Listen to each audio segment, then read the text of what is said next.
Namaste friends, welcome to my channel, Eternal Nature Values. In the channel we keep talking about eternal values, that is, the values which always prevail, means the truth and the similar values we talk about.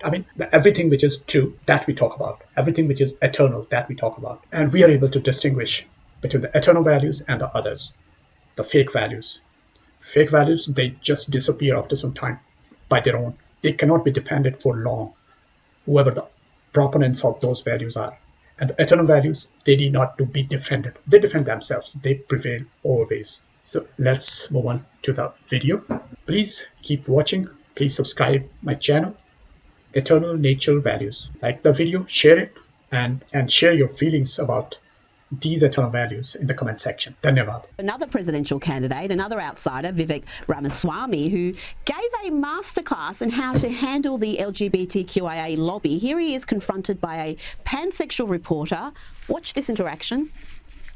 I am personally pansexual, so I was just wondering what your views on same-sex couples were.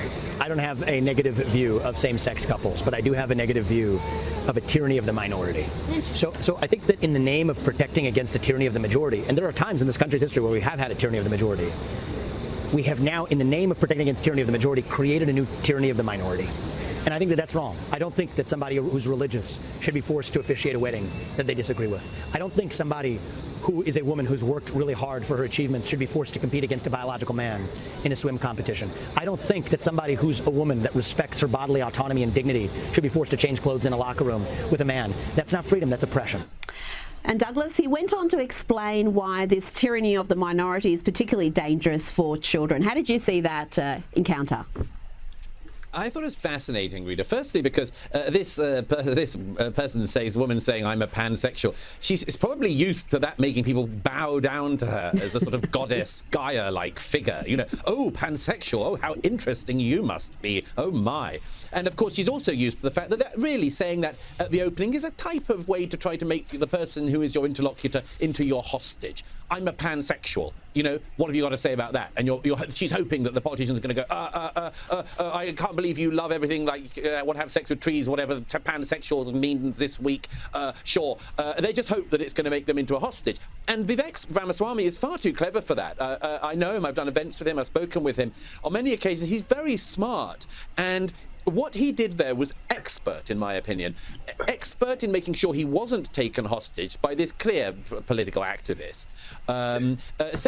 It's the clarity of the views, and that comes with a backing of some values.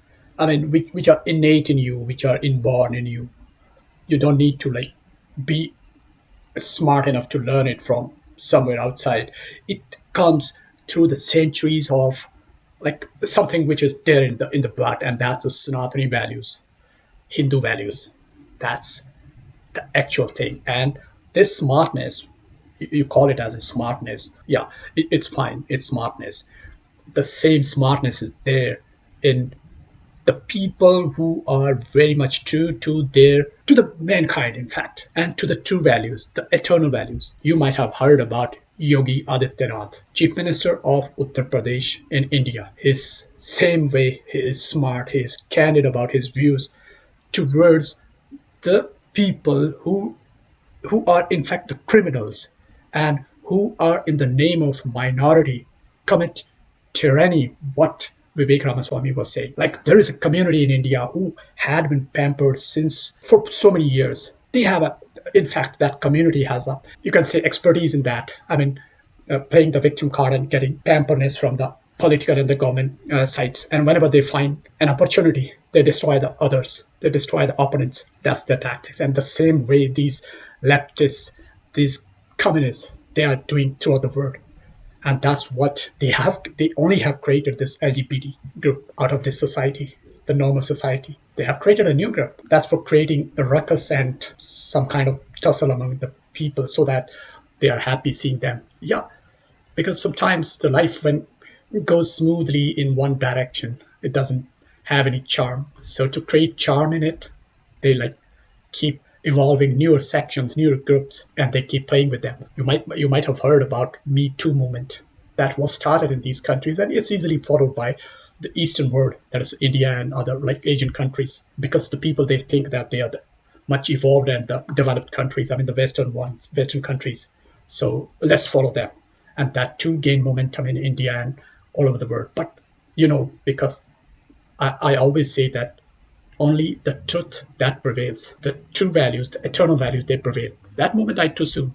And the same thing, these whole fake narratives, LGBT, Black Lives Matter, that too died very soon. 1 or 2 years, it just created ruckus among the societies and among the people, and then it died itself. Because why only the lives of the blacks matter? Why not the lives of other people matter? Whether he's a brown or he's a white. And that is exactly what Vivek told. The tyranny of the minority against majority. Yes, that's happening. And that's what I have been, my channel is all about, the eternal values. So we should know to recognize the eternal values. When we distinguish eternal values, we'll be able to just marginalize these forces. Secondly, by explaining the problem that he has, and basically the majority of us have with this weird alphabet soup clown car thing. And thirdly, by doing so in a courteous manner. It's something very interesting about Ramaswamy. He's thought his way through all of these issues. He's got a very clear way of explaining things. And as long as somebody is courteous to him, he's courteous back. And it's very interesting that somebody who's such an outsider when he started is now number 3 in the polls and catching up with DeSantis fast.